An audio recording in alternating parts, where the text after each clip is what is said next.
I'm gonna give you guys the secret that no one thinks about, no one talks about, but can give you more velocity, and you've probably never done it. If you want to throw harder and you want to throw harder longer in games, this one technique, which has been taught for thousands of years, but very rarely in baseball, is going to give you that, and it is breathing. So there are actually 3 breathing types. Most of them you are going to know about, the first couple, but the third one you maybe have never heard about. And when it comes to pitching, if you want to throw harder, you need stability and you need mobility, the ability to move really, really well with stability and strength. And when you combine those 2 things together, which you can get more of with breathing, then that is the magic recipe. The first type of breathing is your normal everyday breathing. When you just see someone on the street, they're typically breathing from their chest and or their shoulders. We would just call that normal breathing. That is when people inhale and exhale with basically the upper body. The second type of breathing, which you may have heard of,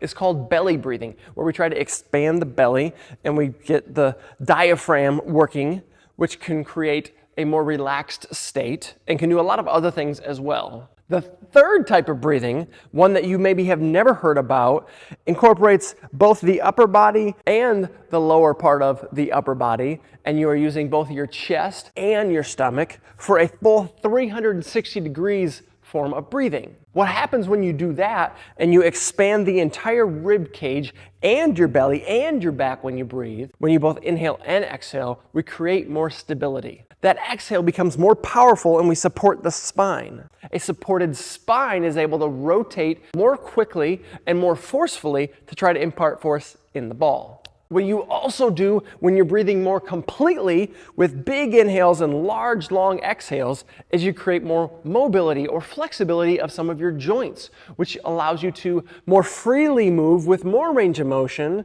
and get more of that rubber band effect. When you go and throw and you need to get what's called forearm layback, the actual flexibility or ability of you getting back is determined on your overall flexibility or mobility. But you can increase that when you breathe. When you exhale more deeply, which comes from a more deep inhale, then you're able to actually get more range of motion. So just like a catapult, when you're going to throw, the further this thing gets back, the more potential energy you have, the more potential velocity you have to develop and impart on the ball and get up there and chuck it. The first step is awareness. If you want to try to get better at breathing so you can then practice it when you throw, the awareness comes looking in the mirror. How are you breathing? Do your shoulders come up? Does your chest go out? If so, great, now you know what to work on. So the next step would then be trying to practice it. So looking in the mirror and seeing, okay, can I get my belly to expand? Can I hold my rib cage tight? Or can I keep my shoulders down when I'm breathing and try to feel the breath through my side, through my belly, and through my back? And once you can do all of that, the next step, so kind of step 3, would be to increase the amount of exhale. So the longer that you can exhale, the longer you will be able to inhale. And the more you do that back and forth, both will get longer, both your inhale and exhale. You'll have more stability. Your heart rate will actually drop, which can get you more focused and more locked in on what you're doing. And if you're trying to go out there and chuck it, and you're trying to get more velocity and you can be more focused and more calm, you end up getting a lot of benefit just from that breathing, which can slow down your heart rate, which can give you more spine stability, and which can create more mobility, flexibility, and ability to get up there and move really, really efficiently. So once you've mastered it in the mirror, then you take it to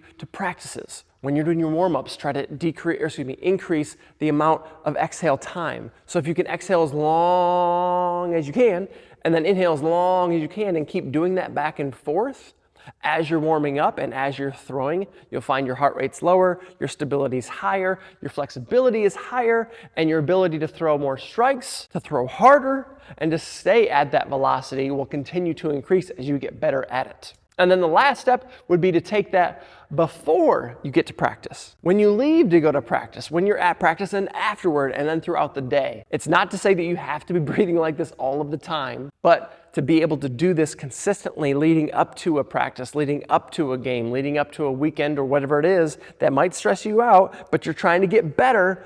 That is when the real magic happens, when you can be doing it around the clock and just tuning your body and fine-tuning it to be a well-oiled machine that throws really, really hard for a long period of time and stays healthy. For all your healthy velocity tips, make sure you are following and subscribing to this page so you can see all of the tips.